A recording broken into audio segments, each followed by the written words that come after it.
స్కందాగ్రజ channel ప్రేక్షకులకు నమస్కారం. స్కందమాత స్కందమాత అనగానే మనకి స్కందుడు అనగానే ఇక్కడ గుర్తొచ్చేది సుబ్రహ్మణ్యేశ్వరుడు. స్కందమాత అనగానే సుబ్రహ్మణ్యేశ్వరుడి యొక్క జనని.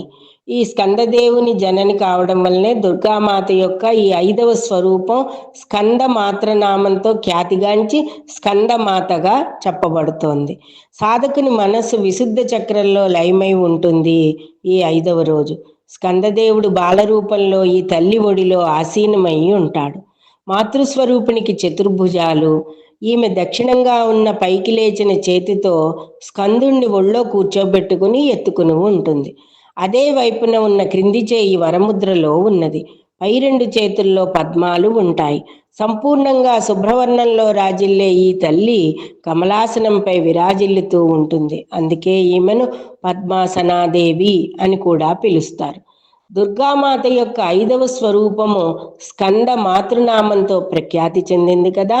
మరి ఈ స్కంద భగవానుడు కుమారుడు కార్తికేయుడు నామంతో కూడా వ్యవహరింపబడుతూ ఉంటాడు. ప్రసిద్ధ దేవాసుర యుద్ధంలో ఇతడు దేవసేనాపతిగా కూడా నిలిచాడు. అలాగే పురాణాలలో ఇతడు కుమారుడని, శక్తిధరుడని, దండపాణి అని పిలువబడ్డాడు. ఇతని మహిమలు వీటిలో కీర్తించబడ్డాయి. ఇతడు మయూర వాహనుడని కూడా పిలువబడ్డాడు. నవరాత్రి దీక్షలో 5వ రోజున విశేషమైన మహత్యం ఉంది అని చెప్పి శాస్త్రాలన్నీ వర్ణించాయి. పంచమ దివసాన సాధకుడు మనస్సు విశుద్ధ చక్రంలో లయమైనప్పుడు ఈ చక్రంలో స్థిరమనస్కుడైన సాధకునికి బాహ్యక్రియలు, చిత్తవృత్తులు లోపించి ఉంటాయి. అతని మనస్సు విశుద్ధ చైతన్యం వైపు పురోగమిస్తూ ఉంటుంది. స్కందమాత్ర స్వరూపంలో పరిపూర్ణంగా లీనమైనప్పుడు సంసారిక సమస్త లౌకిక మాయా బంధనాల నుండి విముక్తుడవుతాడు సాధకుడు. అందుకే ఆ సమయంలో 5వ రోజున అత్యంత సావధానంగా ఉపాసన వైపు సాధకుడు పురోగమించాలి. అంతేకాదు, ఈ అవకాశం మాత్రం కొంతమందికే ఉంటుంది సుమా. సాధకుడు స్కందమాతాదేవి ఉపాసన యందు జాగరూకుడై ఉండాలి.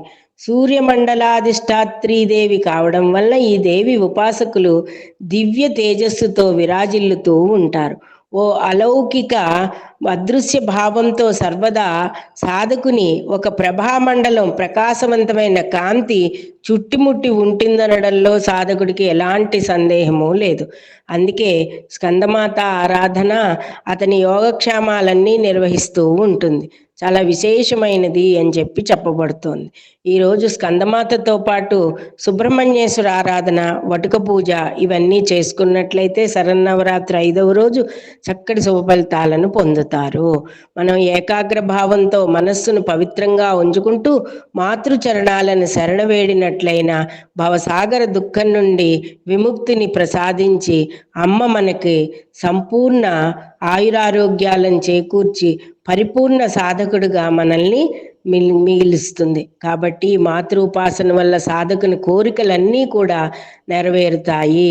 శాంతితో పాటు సుఖానుభవం కూడా కలుగుతుంది. మోక్ష ద్వారాలు అతనికి సులభంగానే తెరుచుకుంటాయి. భక్తి, విజ్ఞాన, జ్ఞానం అన్నీ కూడా కలుగుతాయి. ఇది స్కందమాత యొక్క శ్లోకాన్ని కనుక మనం పరిశీలించుకుంటే, సింహాసనాగతా నిత్యం పద్మాశ్రిత కరద్వయ శుభదాస్తు సదాదేవి స్కందమాత యశస్విని. ఈ శ్లోకాన్ని ప్రతినిత్యం పారాయణ చేసుకోండి. రేపటి భాగంలో 6వ అవతార స్వరూపమైన కాత్యాయని అవతారం గురించి తెలుసుకుందాం. అంతవరకు స్వస్తి.